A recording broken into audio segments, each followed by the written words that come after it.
etcétera, ¿sí? Bueno, voy a ir presentando, así comenzamos porque no tenemos mucho tiempo, ¿sí?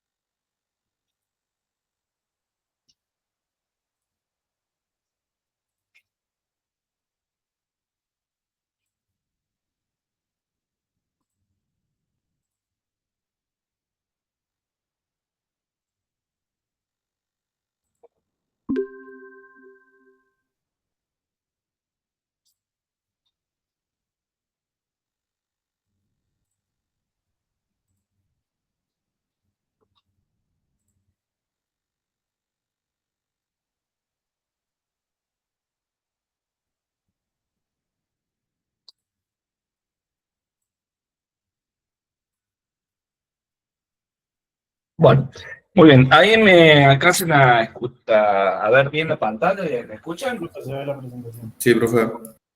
Bueno, muy bien.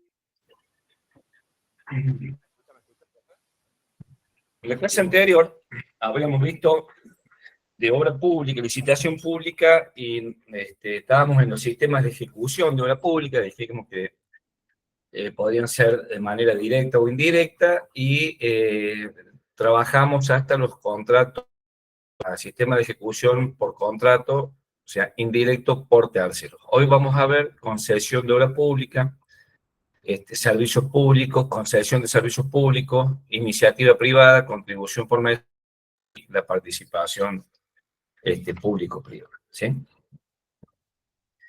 Bueno, antes de dar una definición de gestión de obra pública, nos vamos a remitir un poco a la historia de Argentina, ¿no es cierto?, en la cual en la crisis económica y fiscal por la que transitaba nuestro país en la década del 90, llevó a que el Estado no podía financiar desde su presupuesto la construcción de todas las obras públicas, como lo venía haciendo décadas anteriores, o la realización de todas las inversiones para la prestación de los servicios públicos a cargo de las empresas públicas en ese momento, ¿no es cierto?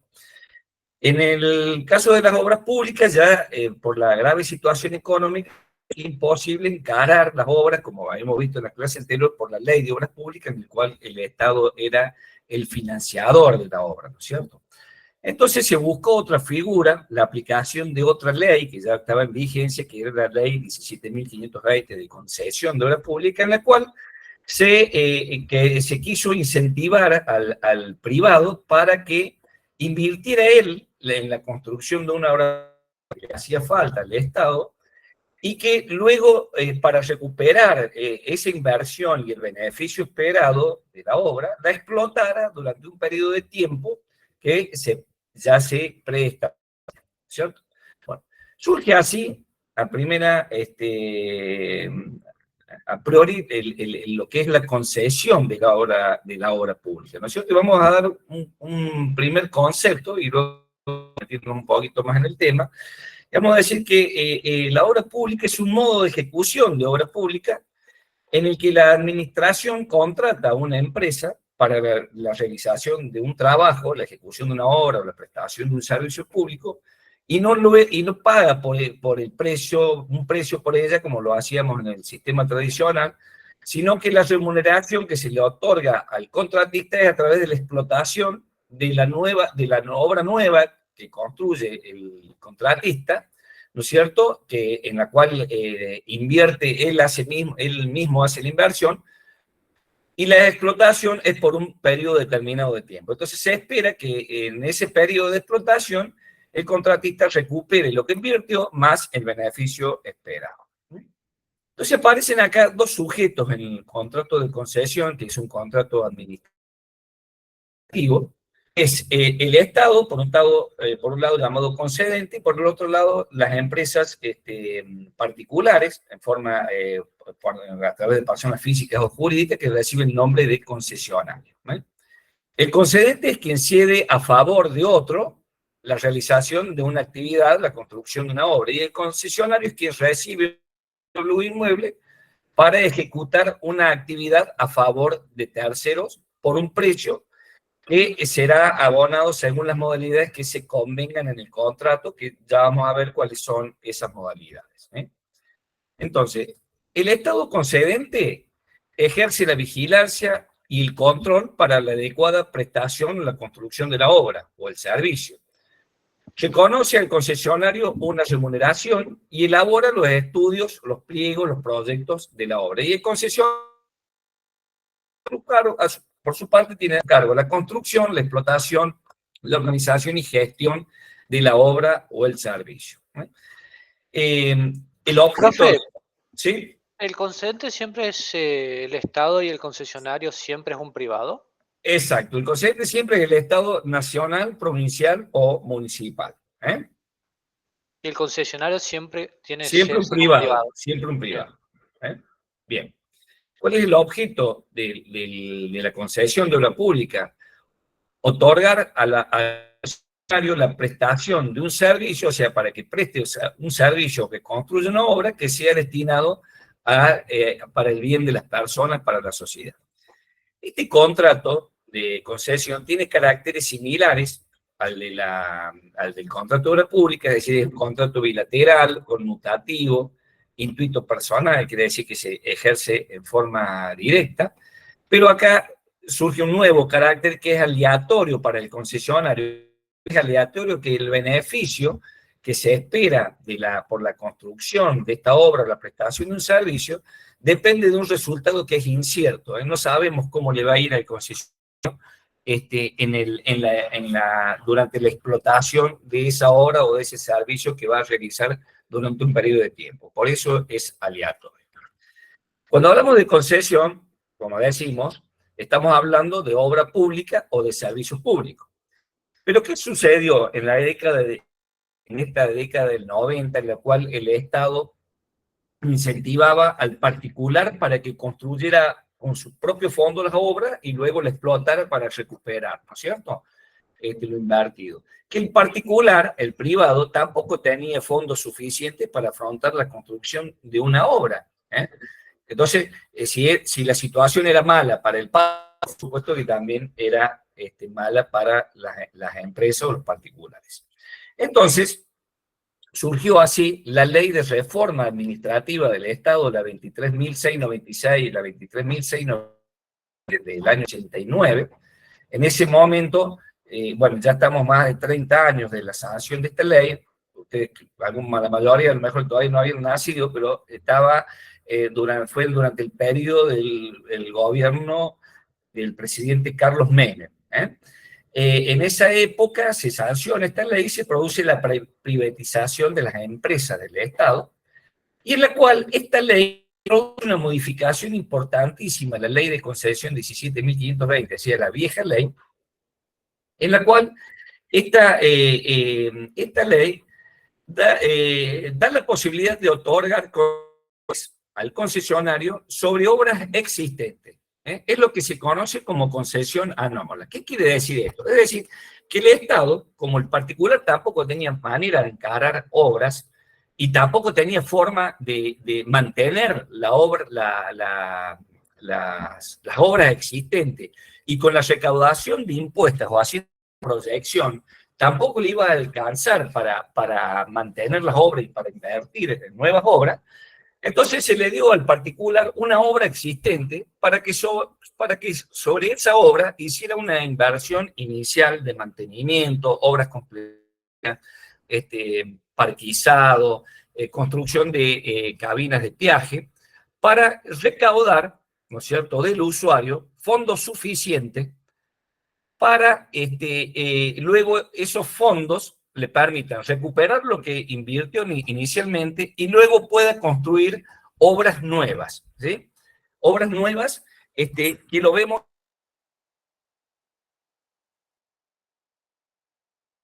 sobre obras existentes.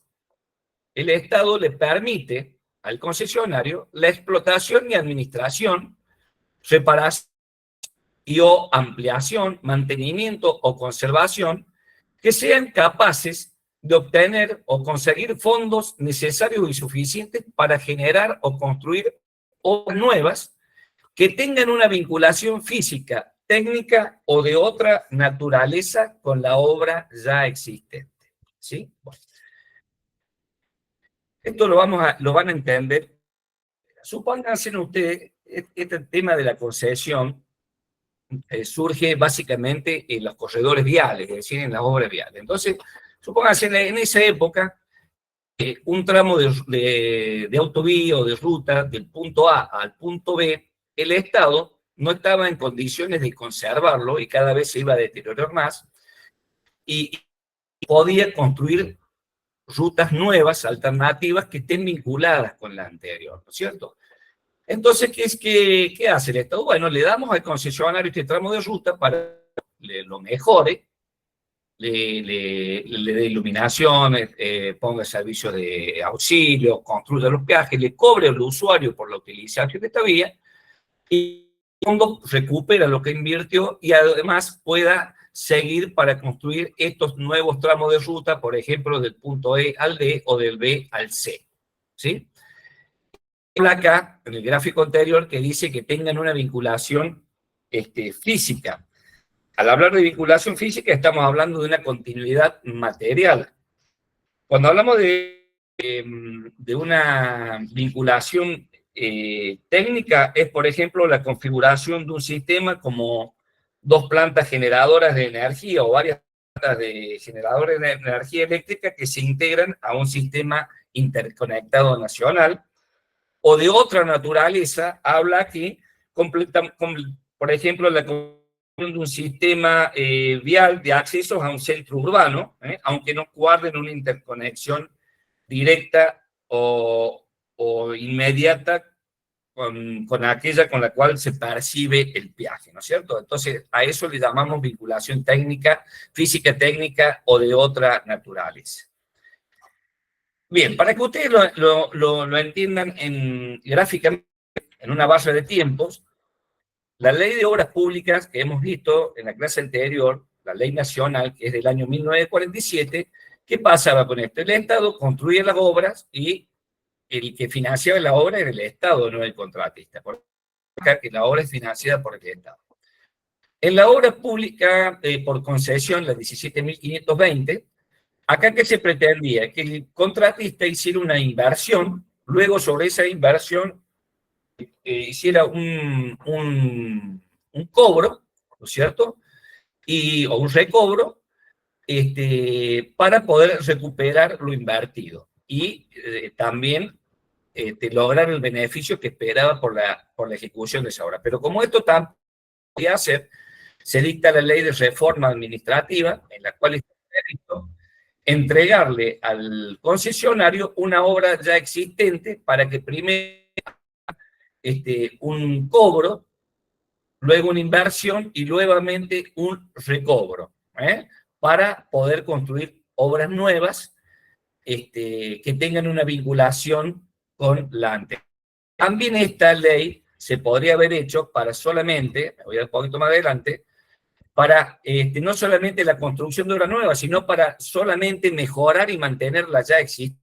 Es decir, el Estado le entrega esta obra, la explota, el concesionario la mejora, la mantiene durante un periodo de tiempo, recupera a través del usuario lo que ha invertido y logra el beneficio que había esperado.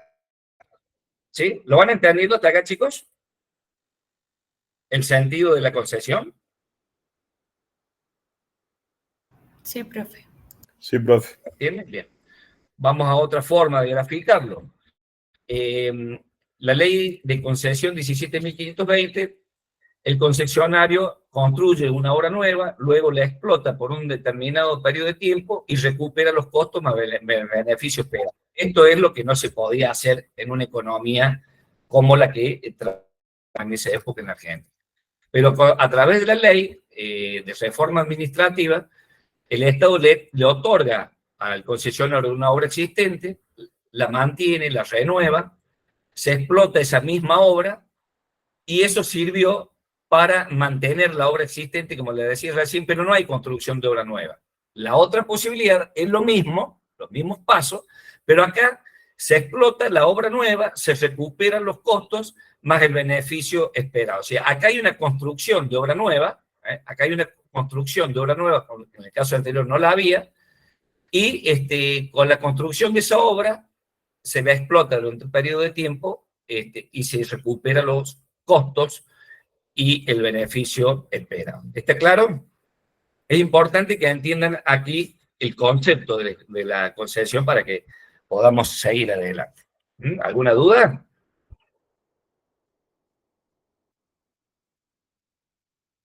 No, profe. Se entendió. Bien. Bueno, surge acá también, a través de esta ley de reforma administrativa, un concepto nuevo, o dos conceptos nuevos, que es justamente el de la concesión y el de la licencia. En la concesión hay propiedad del Estado de los bienes afectados a la actividad. El Estado no pierde la titularidad del servicio. Cuando decimos propiedad del Estado de los bienes, es decir que en este caso, como del ejemplo que le daba recién, el Estado entrega una obra existente para que haga uso el concesionario de esa obra. Pero no la pierde esa obra. Luego, cuando termina el periodo de concesión, la obra que se le entregó vuelve al patrimonio del Estado. Y el Estado no pierde la titularidad del servicio. Lo contrario es la licencia. En la licencia no hay propiedad del Estado de los bienes afectados a la actividad. Y el Estado pierde, en este caso, a diferencia de la concesión, pierde la titularidad del servicio y no la vuelve. Bueno, entonces quiere decir que la diferencia fundamental entre la concesión y la licencia es que la concesión es una forma de prestación indirecta. Creo que en la clase anterior, bueno, lo vamos a ver ahora, de nuevo, para la satisfacción de necesidades individuales de importancia colectiva y que no es cumplida por el Estado, sino por personas a las cuales el Estado le conviene. El Estado sigue teniendo la titularidad del servicio y llega sus facultades. En cambio, en la licencia, el Estado concedente o cedente no conserva su papel de titular de la actividad de la licencia, sino que en principio la abandona en forma definitiva a manos del particular. ¿Está claro? Esa es la gran diferencia entre una y otra. Aparece también en esta ley de reforma administrativa de servicios públicos que no estaba legislada en el derecho, hasta ese momento en el derecho argentino, y el concesionario actúa como cobrador, administrador y ejecutor de la obra pública o del servicio público, pero no es el financiador. ¿El financiador quién sería? ¿Quién les parece que es el financiador de la obra? El privado. Más que el privado. El que hace uso. ¿Quién es el que usa las obras? Los usuarios. Los usuarios. Así que tampoco en la pública el concesionario no actúa como financiador. El financiador es el usuario. Bueno, ¿cuáles son las modalidades de la concesión? Bueno, son tres. A título oneroso, que le impone al concesionario una contribución en dinero o una participación en los beneficios a favor del Estado. Esto está plasmado en el contrato administrativo de concesión. Esa contribución que le hace el concesionario al Estado se llama canon.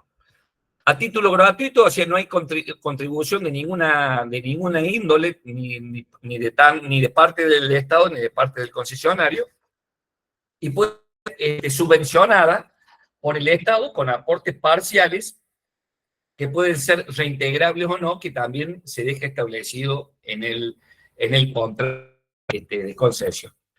Para la ley 17.520, no se pueden dar concesiones sobre la base del subsidio estatal, es decir, no se puede hablar de concesión si se le da un subsidio. Por eso, en la vieja ley 17.520 no se le entregaba nada al concesionario. En cambio, la nueva ley de reforma administrativa no se considera subvencionada la concesión por el hecho de haberle otorgado una obra que ya está existente. No se considera subvencionada la obra porque yo, Estado, le entregué algo al concesionario para que comience la obra, ¿sí? Bien, el usuario es el que financia la obra y paga una tarifa por el uso de esa obra o de ese servicio en forma directa. ¿Y qué es el peaje? La percepción de una tasa, ¿no es cierto? O sea, sería como un impuesto, llamémosle, por el uso directo de esa obra, ¿no es cierto?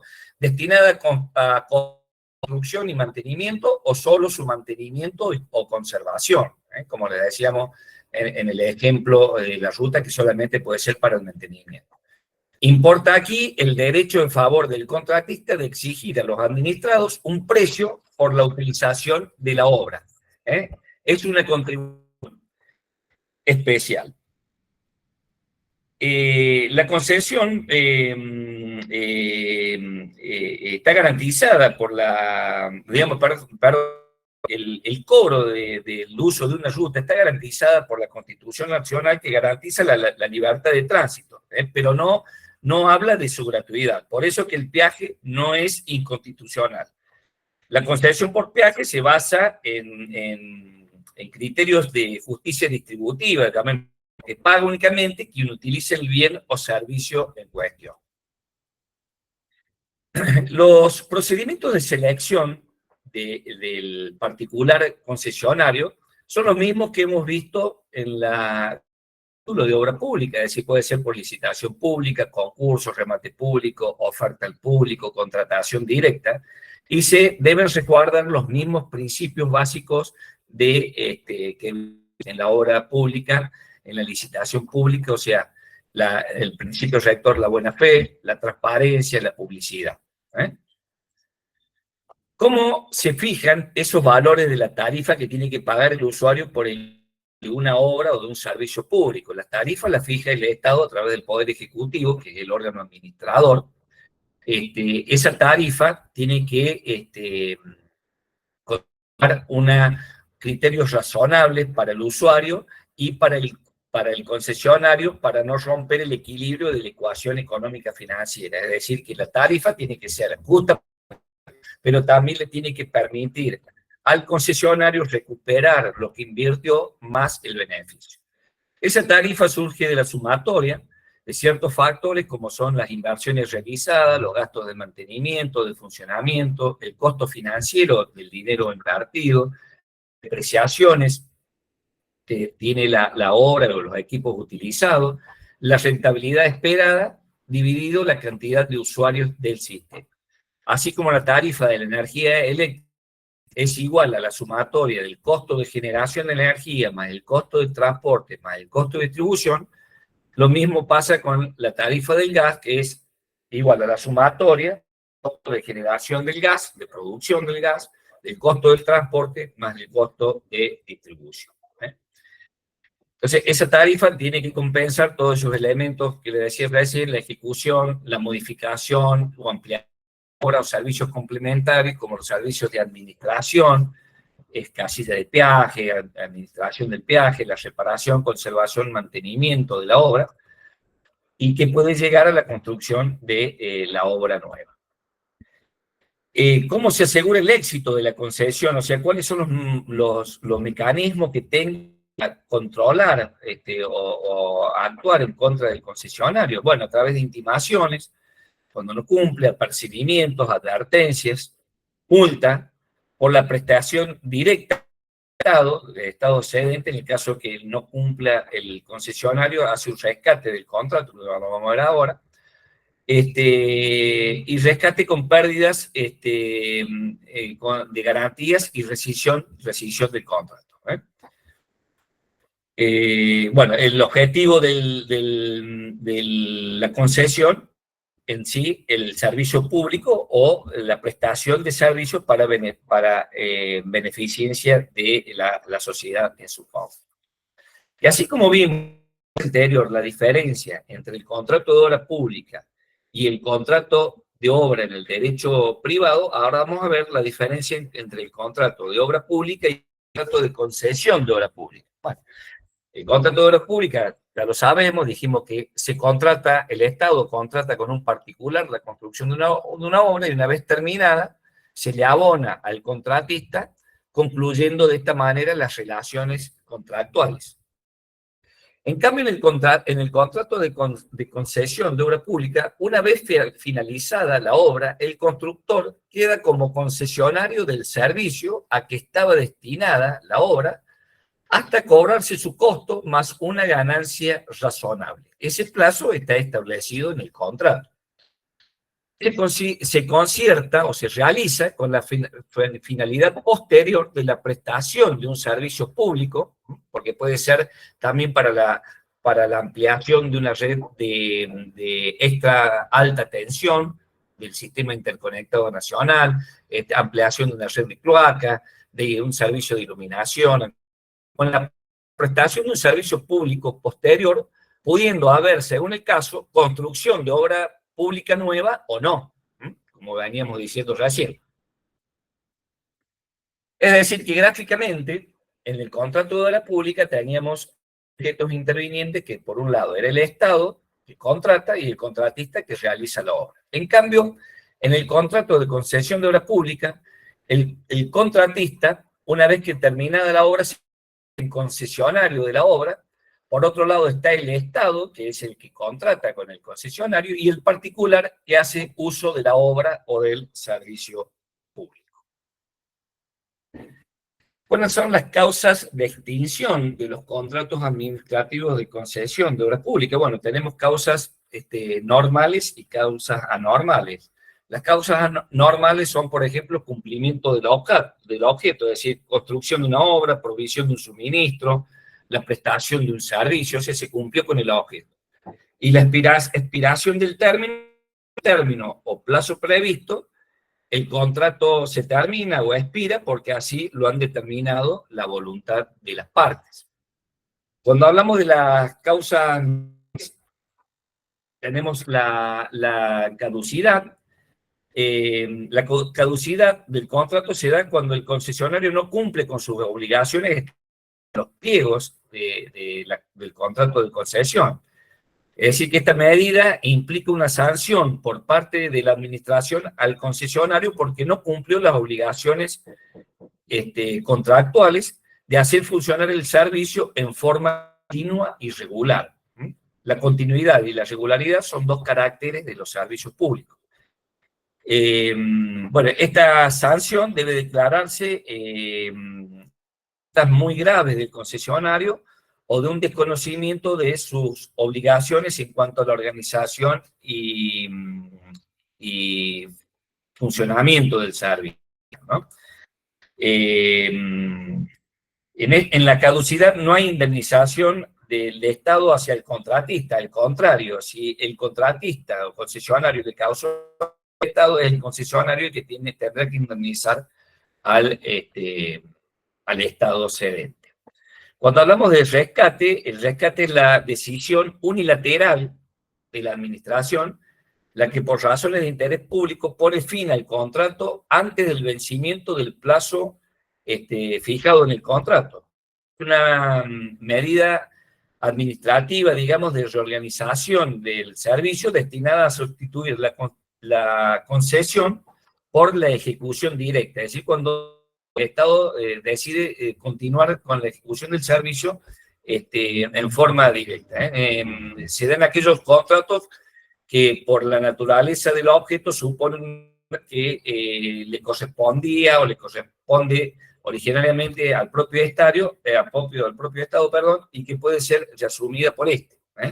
Y se aplica tanto en los contratos de concesión de obra pública como servicios públicos. Es decir, que no se trata de una sanción, sino una medida adoptada por la administración.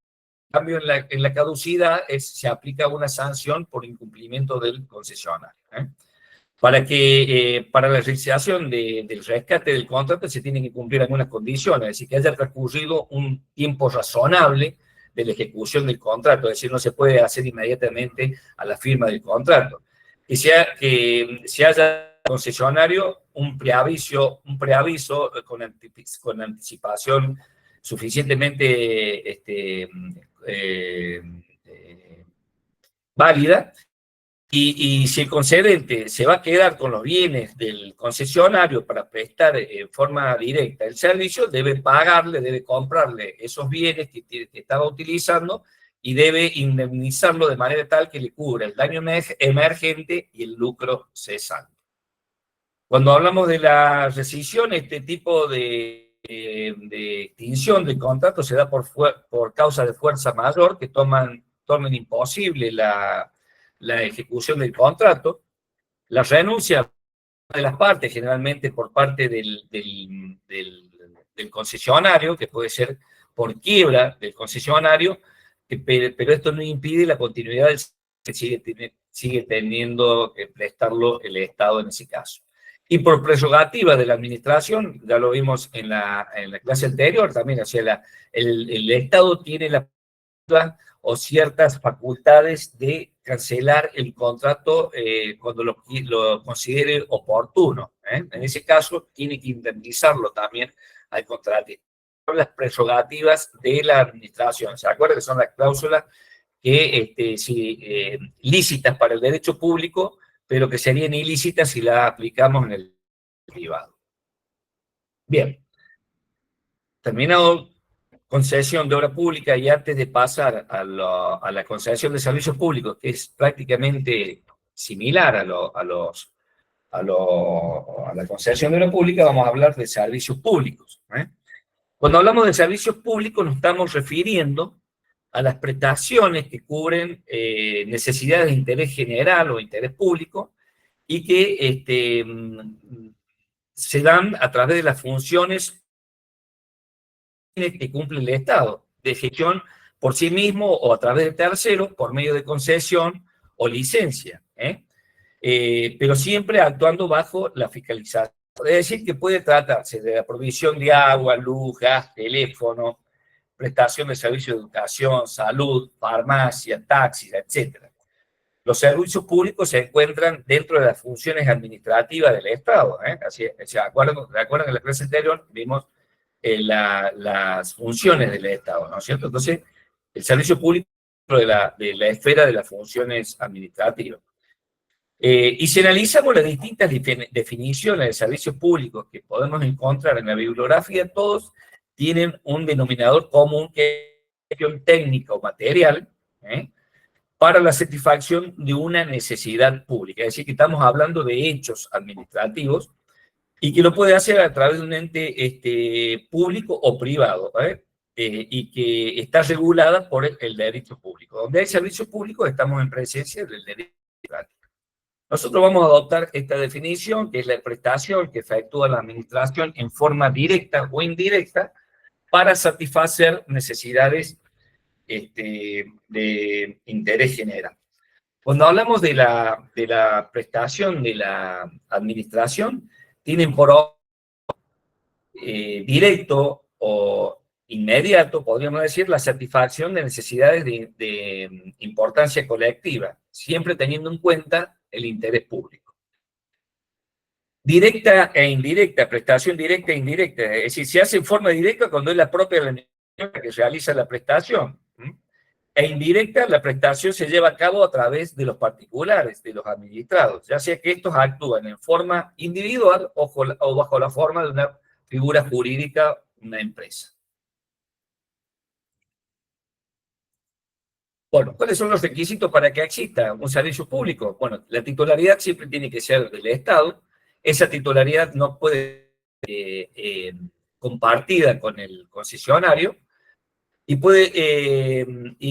esa actividad puede ser transferida a los administrados sin afectar los tributos del Ejecutivo, que es decir, no pierden la titularidad del servicio público, cuando hablamos de concesión. Veamos ahora la diferencia entre servicio público y función pública. Primero, el servicio público está destinado, o son destinatarios, usuarios que son individualizados, es decir, son determinados los usuarios de los servicios públicos. En cambio, en la función pública no se individualiza a los beneficiarios, es decir, que los beneficiarios son indeterminados. El servicio público podemos decir que es lo concreto y lo particular. En cambio, la función pública es general y es abstracta. En cambio, el servicio público, por su lado, reciben una utilidad concreta o particular los usuarios del servicio, ¿no es cierto? Se benefician individualmente. En cambio, en la función pública, la utilidad es genérica. Se beneficia toda la sociedad. O sea, no hay beneficiarios puntuales en la función pública. Bien, existen dos momentos en la existencia de los servicios públicos. El primero va desde el año 1945 al 1989. En esta primera etapa encontramos una unificación entre el titular del servicio público y el prestador, que es el Estado. Se confunden en una sola figura, que es el Estado, y por otro lado está el usuario. Con la reforma administrativa de la ley, la sanción de la ley de reforma administrativa, en segundo momento, hay una disociación entre el titular del servicio y el prestador, producto de esta reforma administrativa, ¿no es cierto? Entonces, por un lado tenemos el Estado, el usuario del servicio público y el concesionario. Y aparece un cuarto sujeto que vamos a hablar más tarde, que es el ente regulador, que es aquel organismo público descentralizado que tiene a su cargo el controlar a los concesionarios en cuanto a y equilibrio, impedir el estado monopólico de las empresas concesionarias. Ya artículo 42 en la última reforma de la Constitución Nacional, habla de los derechos adquiridos, da vital importancia a los usuarios y consumidores. Entonces, lo leemos: consumidores y usuarios de bienes y servicios tienen derecho en relación al consumo, la protección de su salud, seguridad e intereses económicos, a una información veraz, a la libertad de elección y a condiciones de trato equitativo y digno, al control de los monopolios naturales y legales y a la calidad de los servicios públicos, y a la constitución de asociaciones de consumidores y usuarios que resguarden los intereses de los usuarios. Es decir, que establece en la Constitución una protección diferenciada entre usuario de servicio público y consumidor. Para los consumidores y usuarios se vela por la salud, la seguridad e intereses económicos, la libertad de elección de los prestadores de los servicios públicos, tienen derecho a una información adecuada y a recibir condiciones de trato equitativo y digno. Es decir, estamos un poco desmenuzando el artículo 42 de la Constitución. Las autoridades, por su parte, deben velar por la educación para el consumo de los usuarios, el control de los monopolios naturales y legales, el control de la calidad y eficiencia de los públicos y la constitución o la creación de asociaciones de consumidores y usuarios. Y el Congreso Nacional, por su parte, establecer procedimientos eficaces para la prevención y solución de conflictos. Acuérdense que siempre que hay una relación entre el Estado y los administradores existen conflictos, que es el contencioso, y en el cual surgen acá los recursos administrativos para que el ciudadano o el particular los pueda utilizar, sancionar los marcos regulatorios de los servicios públicos que sean competencia de la nación. Marcos regulatorios son la acción de los entes reguladores, y proveer la necesaria participación de aquellas asociaciones de consumidores y usuarios y de las provincias interesadas en el control para ayudar a los usuarios y romper el desequilibrio entre el prestador del servicio y los usuarios del servicio. Entonces, en esta pirámide encontramos los tres figuras fundamentales. Falta el ente regulador, nos lo ponemos acá. Por un lado, el Estado, que es el titular del servicio público. Por otro lado, es el prestador, que está sometido a las regulaciones del Estado. Y por otro lado, el usuario, sometido a las regulaciones públicas y constituyendo el eslabón más débil de esta relación contractual. ¿Cómo se clasifican los servicios públicos? Bueno, básicamente esenciales, aquellos que de no prestarse pondrían en peligro la existencia propia del Estado, como sería la policía, la educación. ¿Me van escuchando, chicos? ¿Me entienden? Sí, profe, se escucha. Pregunto por la duda, me desconecto, ¿no? Bueno, son considerados servicios esenciales en el sentido estricto, los servicios sanitarios y hospitalarios, la producción y distribución de agua potable y energía eléctrica, los servicios telefónicos, el control aéreo. Son servicios públicos no esenciales, aquellos que, a pesar de satisfacer necesidades de interés general o no pondrían en peligro la existencia propia del Estado, y que pueden ser, por ejemplo, los museos, los centros comerciales, cine, bares, restaurantes, etc. Servicios públicos propios son prestados por el Estado en forma directa o indirecta, ¿sí? Los servicios directos son la seguridad, la educación, la justicia, o indirectos aquellos que se los cede a los particulares concesiones o licencias, como puede ser el agua, la electricidad y el gas. Servicio público impropio o virtual, también llamado, aquel que el Estado no lo presta ni tampoco lo concede, solamente lo delega a los particulares, los reglamenta y los fiscaliza intensamente, como son los servicios de taxis, remises, kioscos, bares, etc. Transporte escolar. Los servicios obligatorios, según su prestación, los obligatorios, son servicios obligatorios aquellos que el Estado debe necesariamente crear y organizar, como la defensa, la seguridad y la salud. Son como los esenciales. Y los facultativos, aquellos que no está obligado a establecer, pero que tiene que crear por razones de conveniencia, necesidad y oportunidad, como es la educación universitaria. Luego los de interés genérica o los ¿cuál estaban prestarlos? Los obligatorios, o sea, la obligación del Estado de prestarlo y administrarlo y el usuario de utilizarlo y que surgen de la institución misma, como son la defensa, la seguridad y la salud. Ya lo había dicho, perdón, me confundí. Los facultativos son la educación universitaria, los de interés general son la educación, la defensa nacional, o sea que tienen como destinatario a la población en general y a su conjunto. Y los de utilidad específica están destinados o tienen a individuos específicamente determinados, para los cuales la utilidad del servicio es concreta y particular, como por ejemplo el transporte público o las comunicaciones. Por último, en cuanto a la jurisdicción, los servicios públicos pueden ser nacionales, provinciales o municipales. ¿Sí? Bien, esto es un poco desglosando los servicios públicos propios e impropios. Los elementos de los servicios públicos son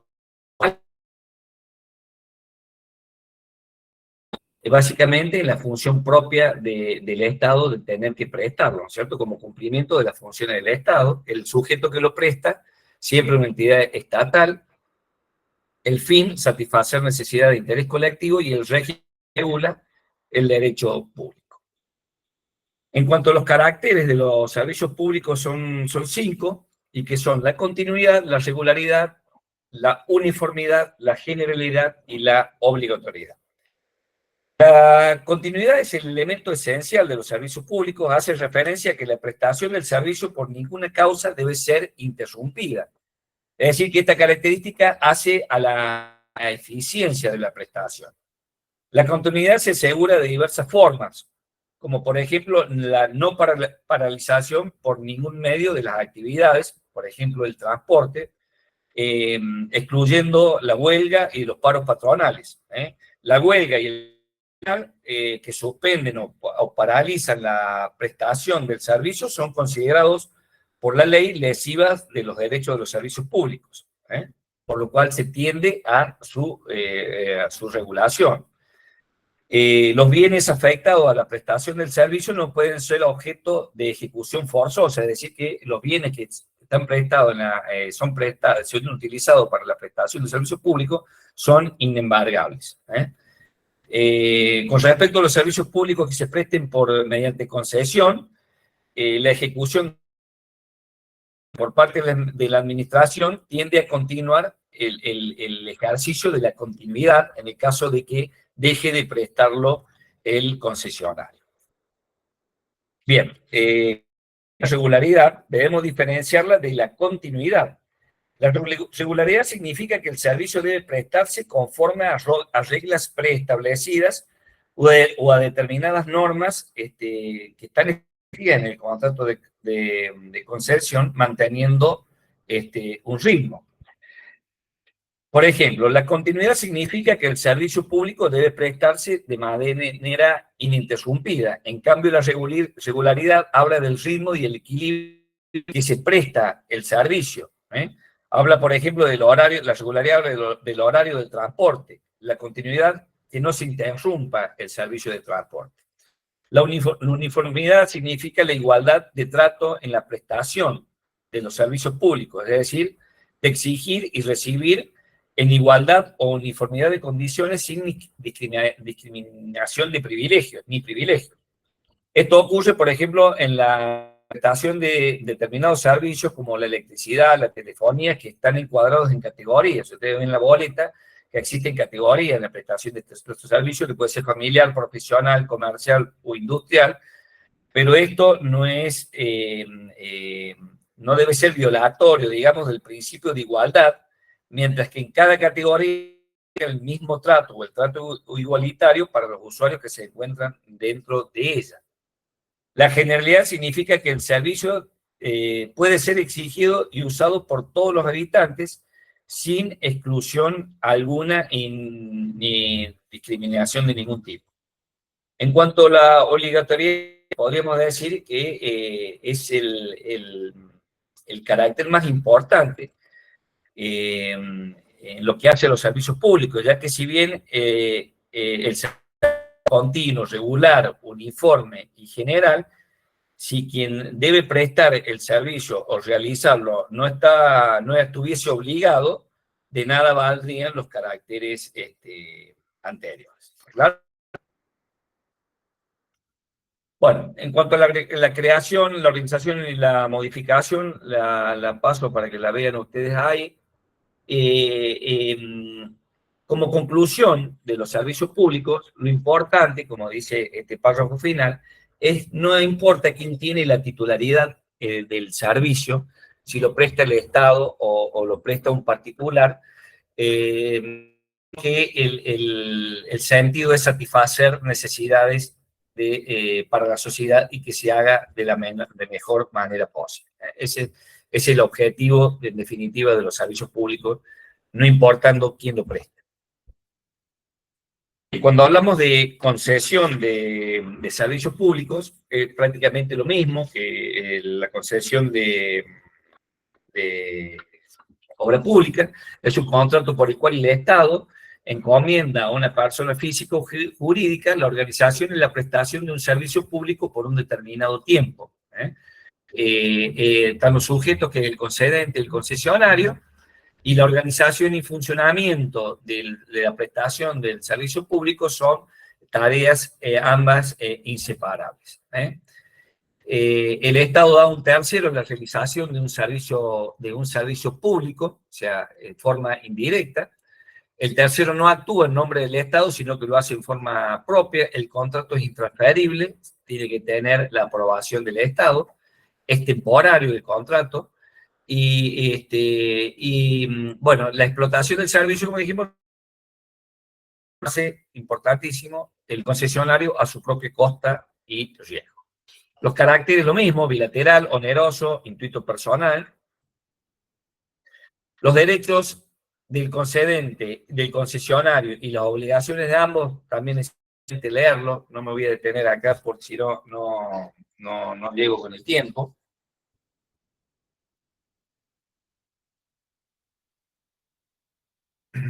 Acá sí podemos hablar un poquito de la protección, regulación y control, ¿no? Cuando hablamos de la protección de los prestadores, o sea, del concesionario, si bien el concesionario les recaen una serie de obligaciones que incluyen mantener niveles de calidad, acciones y modernización permanente para prestar mejor el servicio, la regulación también genera a favor del prestador derechos, lo que están amparados en la Constitución. Por ejemplo, cuando el Estado no puede variar o alterar las condiciones del contrato en el cual se le concedió el servicio porque puede alterar la ecuación económica financiera, es decir, puede alterar todos aquellos elementos que están incluidos en esa ecuación, incluido el beneficio en la prestación del servicio, ¿sí? En cuanto a la protección de los usuarios, esta puede hacerse por distintas maneras. Una de ellas son los recursos administrativos que hemos visto en la clase anterior. También existen otros instrumentos creados por la Constitución Nacional, que son las audiencias públicas, reglamentos de servicio, ley de defensa del consumidor, acción de amparo, defensor del pueblo, las asociaciones de consumidores, de usuarios de consumidores. Una de las más importantes, las audiencias públicas, que han adquirido una particular importancia en la cuestión de los derechos de los usuarios, ya que asegura la transparencia y publicidad de las decisiones que se toman en materia de servicios públicos por parte del Estado. Se utiliza también pública cuando los usuarios aportan informaciones o opiniones o puntos de vista en algunos aspectos, cuando, por ejemplo, hay un aumento tarifario en la prestación de algún servicio, ¿sí? La ley de defensa del consumidor, mientras, digamos, acá hay una semejanza entre el derecho laboral y el operario del derecho laboral y el usuario de los servicios públicos. En el derecho laboral rige el principio de indubio pro operario, ya lo han visto, en el cual, ante dudas de una ley, se aplica la más favorable al operario. Lo mismo en el derecho del consumidor. Hay que estar, en caso de duda, de una ley o de un reglamento, a la interpretación más favorable a favor del consumidor. La ley de defensa del consumidor es también para armonizar los derechos y obligaciones de ambos sujetos, es decir, del prestador y del concesionario, del prestador y el usuario, perdón, y prevé la ley de defensa para los usuarios, específicamente para los usuarios de los servicios públicos domiciliarios. Está también el defensor del pueblo, es decir, que los derechos de los usuarios también se ven protegidos por el defensor del pueblo, donde las atribuciones de esta figura están contenidas en la Constitución Nacional y por la propia ley de defensor.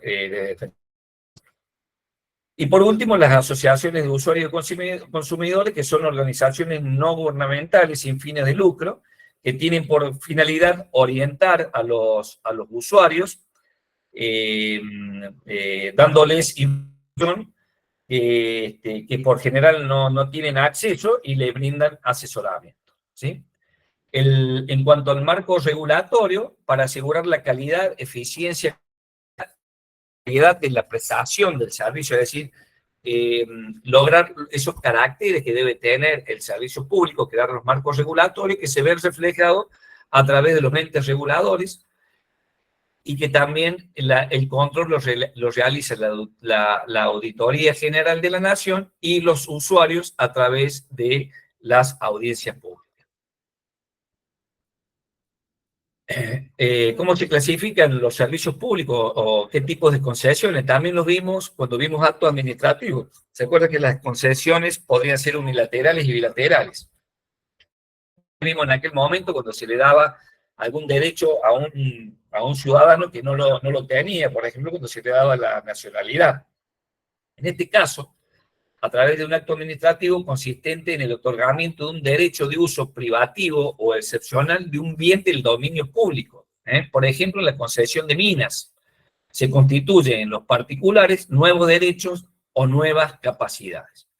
En las bilaterales, por otro lado, habíamos dicho que existía un contrato de concesión de obra pública o concesión de servicios públicos, es decir, se utilizan actividades de importancia económica y social.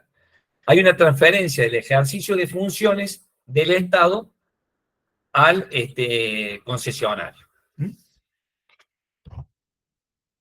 Bueno, ¿cuáles son los principios de la regulación?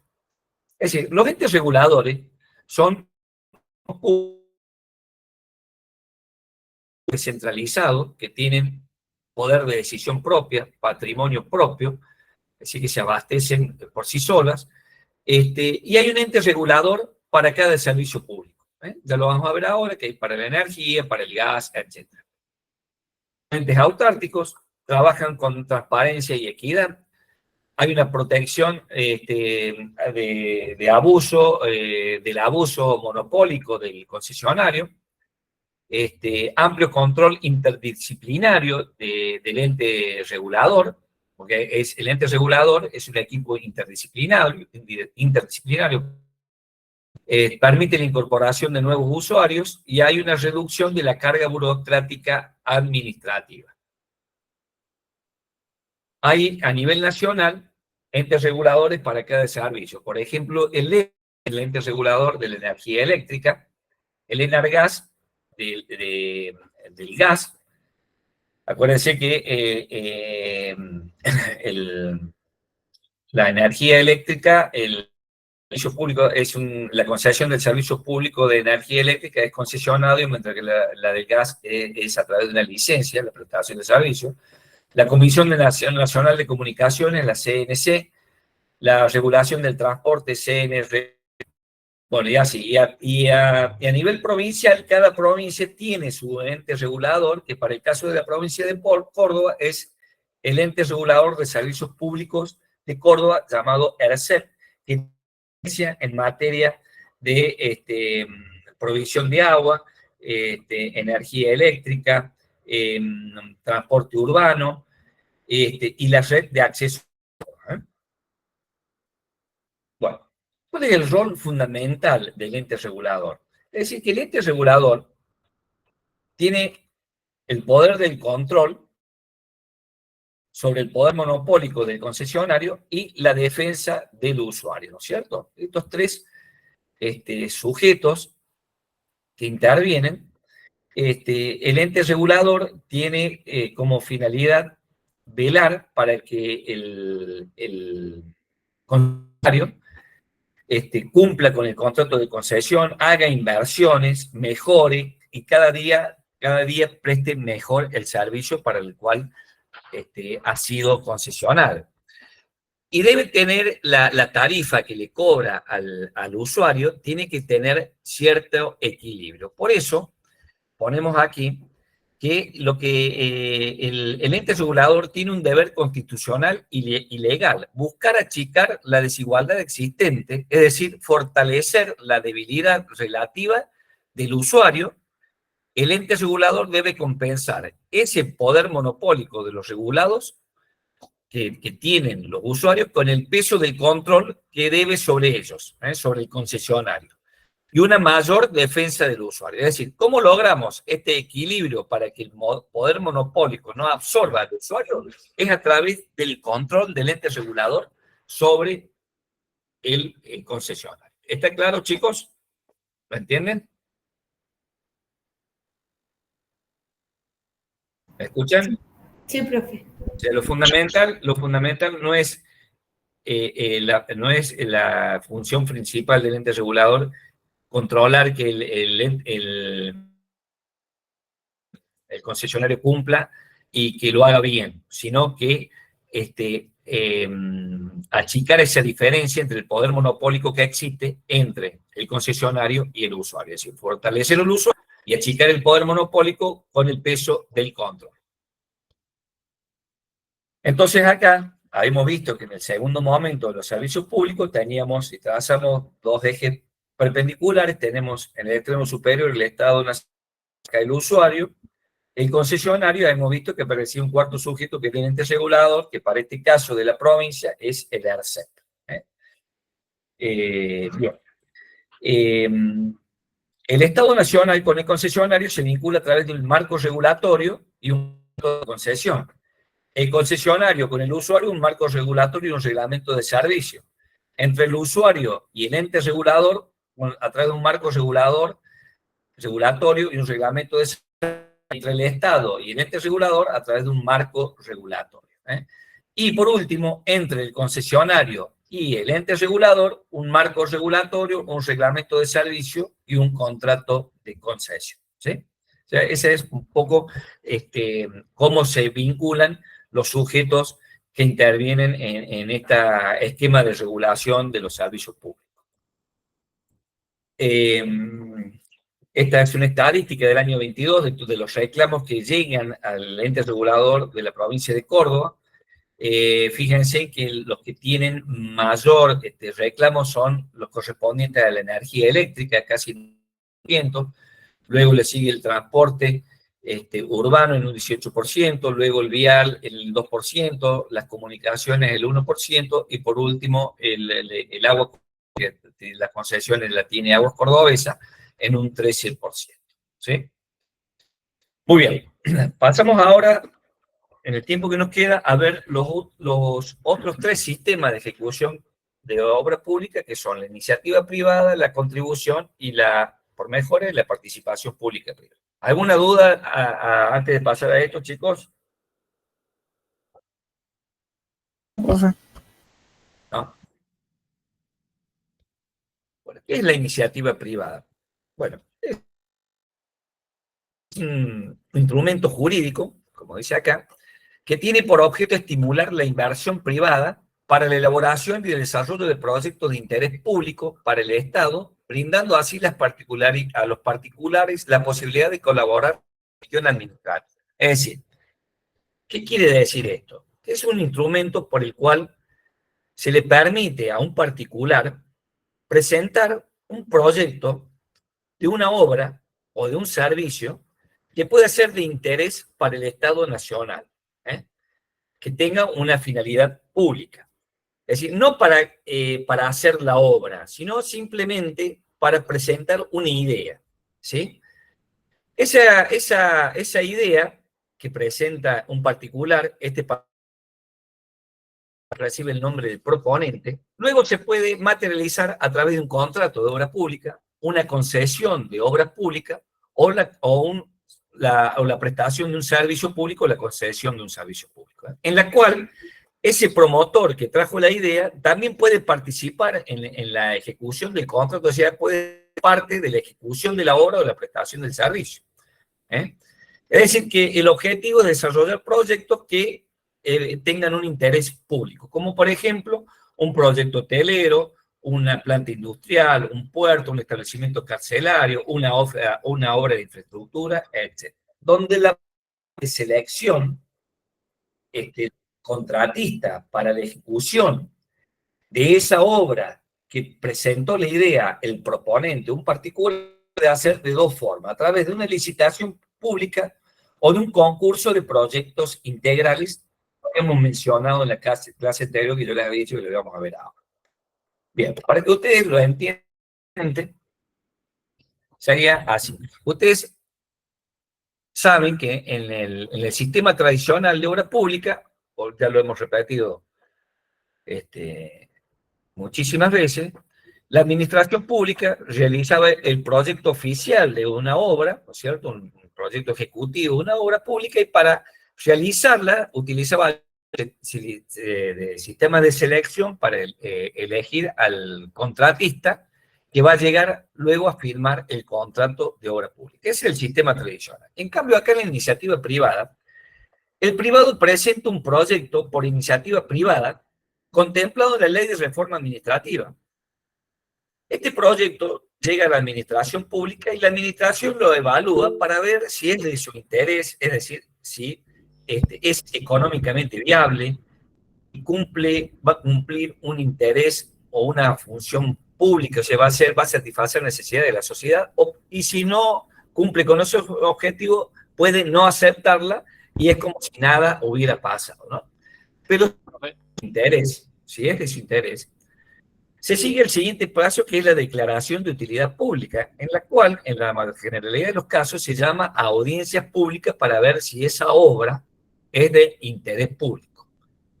Y así fuera, si es declarada de interés público, ¿qué hace el Estado? Toma esa idea, que es un bosquejo, digamos, simplemente una idea, elabora el proyecto definitivo de la obra, los pliegos de esa obra, y llama a una licitación para ejecutar esa obra o esa idea que presentó un proponente particular. El otro camino es que esa idea que trajo el proponente no la desarrolle el Estado, sino que la desarrolla el Estado llama a empresas o a estudios de consultoría o a estudios de arquitectura o de ingeniería para que desarrollen ese proyecto. Por eso se llama concurso de proyectos integrales. Sobre la base de esa idea, llaman concursos para que lo desarrollen y hasta lo mejoren, si es posible. Y una vez que el concurso se llevó a cabo y ha sido seleccionada una propuesta, se llama recién a licitación pública. ¿Está claro, chicos? ¿Sí? ¿La ven la diferencia? Sí, profe. Bien. Lo particular de esto, vuelvo a repetir para que no confundamos con lo que vamos a ver ahora, es que acá el proponente no viene a invertir, solamente una idea, ¿está claro? No es que viene a buscar fondos o a poner fondos para la ejecución de la obra. Trae una idea para ver si es de interés público, que después la puede ejecutar porque se puede presentar a estas licitaciones o hasta estos mismos concursos de proyectos integrales. ¿Cuáles son las ventajas que tiene este proponente para hacer todo esto? Y bueno, tiene algunas ventajas, como son derechos de preferencia, cuando si hay una diferencia en la licitación en un 5%, el proponente tiene la ventaja de desarrollar el proyecto de ejecución de la obra, o tiene un derecho de balotaje, cuando la diferencia es entre un 5% y un 20% de la mejor, de la oferta mejor calificada, se vuelve se les pide a ambos para que la propuesta. Se mantiene el derecho de propiedad intelectual y el derecho de autor del proponente, y si el proponente no ha sido adjudicado en una licitación, digamos, no ha sido beneficiado, representado, porque puede ser una empresa, ¿no es cierto?, no ha sido beneficiado con la ejecución de la obra, va a recibir el 1% en compensación de la inversión ganadora.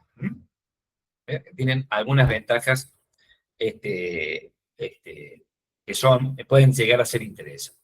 Bien, pasamos ahora a otro tema de ejecución de obra pública, que es la participación pública privada, ley 27.328 del año 16, en el cual ustedes seguramente han sentido hablar del nuevo gobierno nacional, en el cual quiere implementar, quiere desterrar el contrato de obra pública tradicional e implementar este sistema de participación pública llamado PPP, que consiste en una asociación entre el sector público y el privado con el propósito de desarrollar un proyecto o un servicio que tradicionalmente era por el sector público, y que se utiliza generalmente para obras de gran envergadura, ya sea de infraestructura, vivienda, servicios, inversión productiva, innovación tecnológica. Bien, es una novedosa modalidad de construcción en la que se establece un régimen para fomentar la inversión de empresas privadas. ¿Sí? Se trata de fomentar, fíjense, la inversión de empresas privadas en obras de infraestructura de gran envergadura en sociedad con el Estado. Pero esa sociedad con el Estado es, digamos, desequilibrada, porque es el particular el que tiene que buscar los fondos, el financiamiento, para la ejecución de este tipo de obras. El objeto es multiplicar y acelerar las inversiones en el país para grandes proyectos y obras de infraestructura. Tiene algunas características, que algunas de ellas se diferencian del contrato de obra pública tradicional. Es una modalidad en la cual es algo interno entre el contrato de obra pública tradicional y el contrato de concesión de obra pública. Permite que el sector privado financie las obras, son a largo plazo, entre años. No se agrega la deuda pública del país, el presupuesto de esa obra, porque los fondos son aparte del presupuesto de la nación, es el privado que tiene que salir a buscar un agente financiero exterior o invertir su propio capital. Permiten un reparto del riesgo, es decir, lo que permite una mayor eficiencia, ya que el particular va a utilizar toda su gestión para hacer la obra en el menor tiempo posible y con la mejor calidad, porque luego de terminada la obra, el particular la tiene que mantener durante un periodo de tiempo establecido. Hay el contratista no puede invocar incumplimiento por parte del Estado para no seguir con la prosecución de los trabajos de la obra. Bueno, van a leer acá también que es un contrato de obra de objeto amplio, el pliego no se compra, es gratuito, se presentan las mismas garantías anterior, bueno, y el que en la obra pública el tradicional, la garantía de contrato, garantía de oferta, y el que controla estos sistemas son la Subsecretaría de Participación Pública Privada, la Auditoría General de la Nación. ¿Dónde tuvo su origen? Si bien acá es nuevo para la Argentina, tuvo su origen hace más de 4 años en Inglaterra, y en Inglaterra prácticamente construyó todos sus servicios de infraestructura con este sistema. Pero en algunos casos, en las últimas décadas, se dio el caso de que hubo obras que le salieron el doble o el triple de que si la hubiera construido con el sistema tradicional de obra pública, el régimen que ellos tengan. Es decir, que es un sistema que, según los políticos o juristas, se da en aquellos países o es fácil utilizarlo y es un buen sistema constructivo para países donde la economía es estable, ¿no? Y muy difícil de aplicar en el caso de la Argentina con las oscilaciones inflacionarias que tenemos.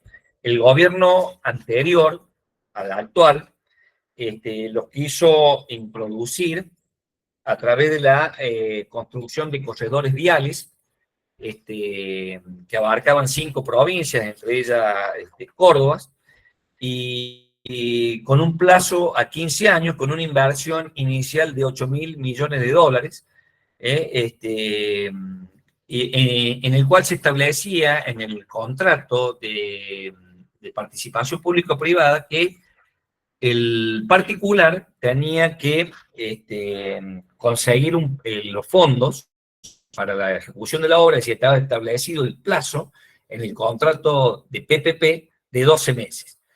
Ese plazo estaba garantizado con una póliza, con un seguro de caución. Imagínense ustedes que con la inestabilidad que tiene nuestro país, al propio Estado le es dificultoso conseguir fondos en el exterior. Imagínense para un particular que si los conseguiría una tasa mucho superior, muy superior a la que le conseguiría el Estado, ¿no? Entonces, esto hizo que esas obras solamente tuvieron un avance del 4 al 5% y que se tuvieran que renegociar los contratos porque el Estado, al no conseguir los fondos del particular, le ejecutaba las pólizas. Entonces se renegociaron los contratos y en realidad todo que no da nada se pudieron realizar.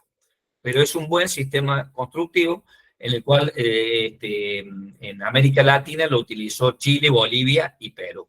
Por eso por ahí también van a escuchar que el gobierno nacional habla del sistema constructivo a la chilena, con la participación público-privada. Bien, ¿cuáles son las ventajas y desventajas de este sistema? Las ventajas es que las obras son financiadas por el privado, es decir, una ventaja para el Estado. Hay un desarrollo más rápido de la obra, se utiliza toda la eficacia, la gestión del particular. Hay una transferencia de riesgo al sector privado, o sea, una ventaja para el Estado.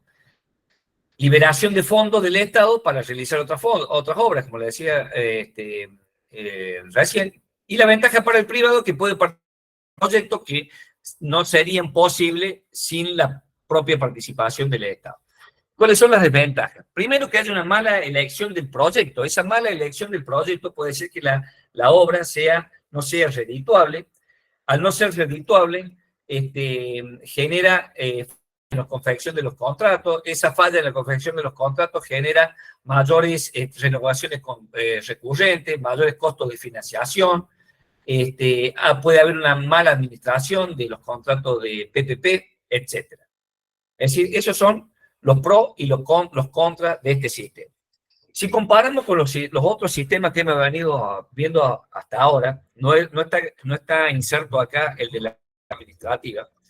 En la fila superior vemos cuál es el rol del Estado, el financiamiento, el pago, el rol del contratista y el riesgo. Y en esta fila tenemos la ley de obra pública tradicional y la ley de PPP. El rol del Estado. En la primera, el Estado encarga a un tercero la ejecución de la obra. El que financia la obra es el Estado. En la concesión, el Estado encarga a un tercero la construcción, conservación, explotación de la obra, haciendo uso luego de la obra luego determinada para poder recuperar. En cambio, en la PPP, el Estado cumple un rol de control y supervisión solamente. En cuanto al financiamiento, el primero está a cargo del Estado, el segundo a cargo del empresario, que es lo que vimos que no se podía hacer, por eso se creó la figura de la concesión anámola a través de la reforma ministerial. Y en la PPP, el financiamiento está a cargo del empresario, que tiene que buscar fondos internacionales o nacionales o internacionales para la ejecución de la obra. El pago, en la primera, ¿quién las realizaba? El Estado. En la segunda, terminada la obra, el concesionario le cobraba a los usuarios. Y en cambio, en la participación pública-privada, también el pago de la obra puede venir del usuario, del Estado o de terceros. Pero básicamente es de terceros, o sea, de agentes financieros internacionales y también del usuario. ¿Cuál es el rol del contratista? En el sistema tradicional, el contratista no mantiene la obra. En el de concesión, el contratista mantiene la obra durante el periodo de concesión y lo mismo ocurre en la PPP. En el sistema tradicional, el contratista no tenía ningún riesgo, terminaba la obra y la entregaba. El único riesgo que tenía es durante la ejecución de la obra que la hiciera manteniendo su ecuación económica financiera.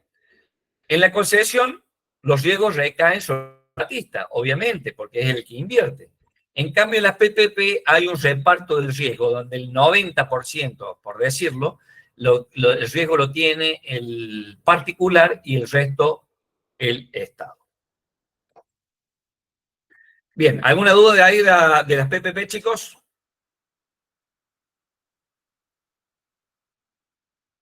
No, profe. No, profe, ¿No? no. ¿Me escuchan bien? Bien. Ya terminamos. 5 minutos. El último sistema con ejecución de obra pública es el de contribución por mejoras, que son para obras pequeñas de poca envergadura, que se utilizan en localidades de poca población.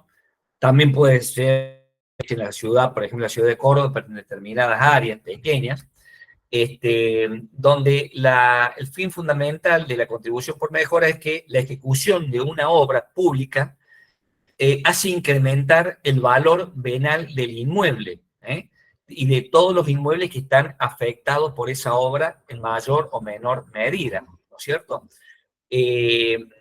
Para poder utilizar este sistema hay una obligatoriedad del frentista de abonar la obra, se paga una sola vez, no se paga de por vida, se paga una sola vez, o sea, una sola vez me refiero a que se paga una sola vez la obra.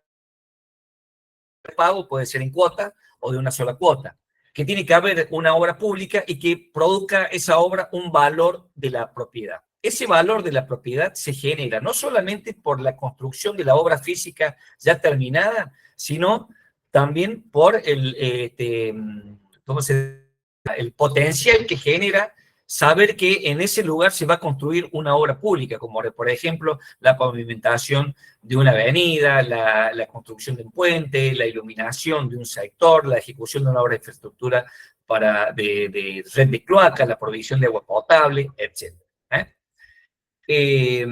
Lo importante también de destacar es que los frentistas están obligados, pero si yo soy frentista y me voy beneficiado con la obra y luego la vendo a la casa, pero a mi inmueble, pero no pague la contribución, el Estado lo sigue al titular, al anterior titular del inmueble y no lo sigue al inmueble, ¿sí? Ni al nuevo propietario, ¿sí? Es un tributo de difícil evasión porque están muy acotados. Bueno, y un poco lo mismo que el edicto recién entre las características. Y para que ustedes lo entiendan gráficamente, supongamos en este ejido urbano, en este sector se construye se realiza la pavimentación de una avenida principal en la cual se establece un radio de beneficencia de los usuarios, en el cual obviamente lo que surge recibe el mayor beneficio, mayor valor del inmueble por la presencia de la obra pública son los frentistas directos, ¿no es cierto? Estos que están más alejados también se van a beneficiar porque es más accesible llegar a su vivienda o a su lugar de trabajo, pero obviamente que a los momentos de repartir el costo de la obra, obviamente el que está más alejado no puede pagar lo mismo que está en el frente de la vivienda, ¿no es cierto?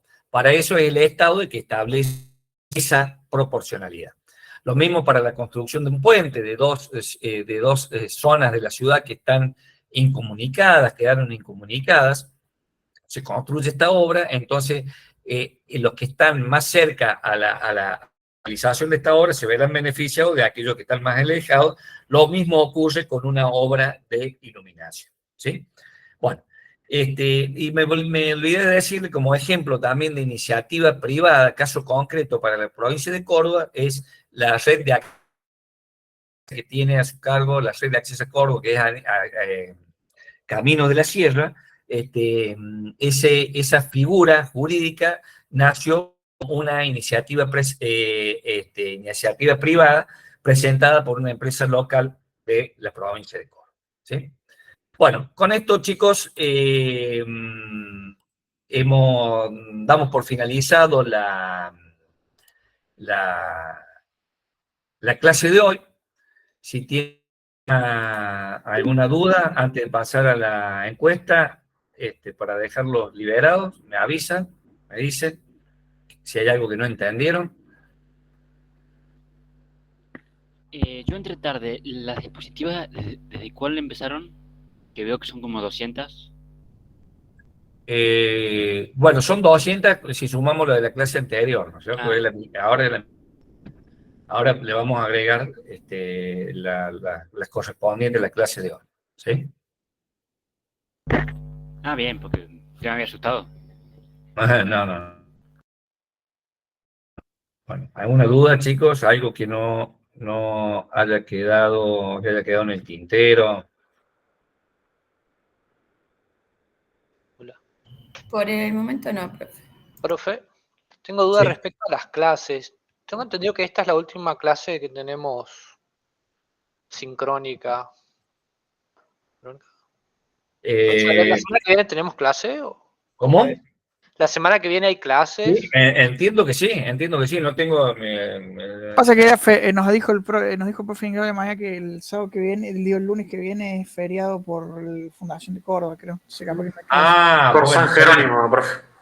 El cronograma dice el que no hay feriado clase. está bien, la clase, le van a poner la clase grabada para hacerla, porque la verdad es que no podemos perder una clase, nosotros son tantas clases que tenemos que dar que no podemos perder, se la van a tener grabada. Sí, entiendo que iba a haber clase, pero presencial, o sea, con interacción con el docente, esta es la última. Ah, bueno, puede ser, sí. La verdad que no recuerdo en este momento el cronograma, pero puede ser, sí. Bueno, si no tienen dudas, chicos, pasamos a la encuesta rápidamente. Sí, profe. Bueno, Sí, profe. de todos modos, tienen que leerlo, estudiarlo un poquito, por supuesto, después digo con cualquiera en la clase de control, ¿sí? Bueno, vamos con la primera. La pregunta dice, ¿la concesión anómala de obra pública es sobre una obra existente, verdadero o falso?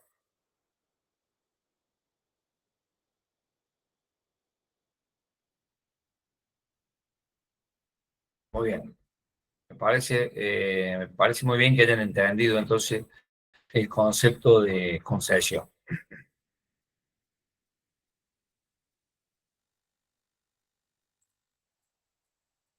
Vamos con la siguiente. ¿El servicio público de taxis y remises es un servicio propio o impropio? Profe, no inicié la encuesta. No la inició. Ahí está. Bueno. ¿El servicio público de taxis y remises es un servicio propio o impropio?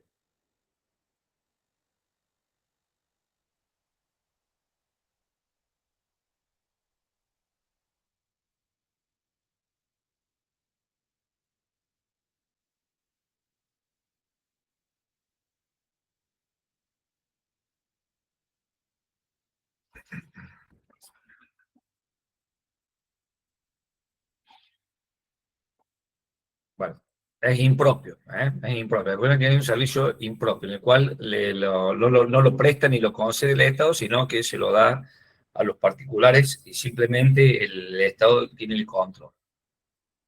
Y por último,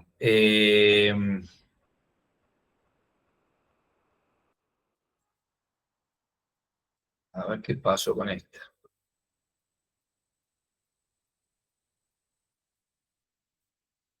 Ahí está. La última, ¿la iniciativa privada es lo mismo que la participación público-privada? ¿La iniciativa privada es lo mismo que la participación pública-privada?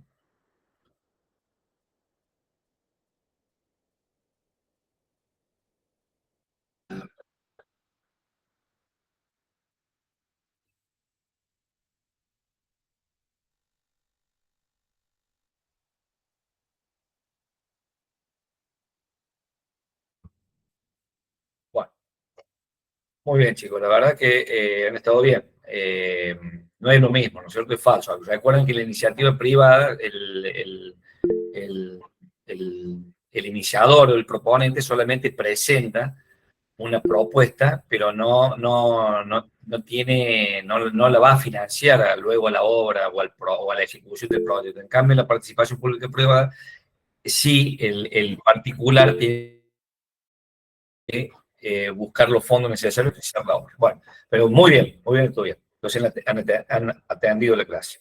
Bueno, si no tienen nada más que preguntar, yo los libero, me quedo un ratito.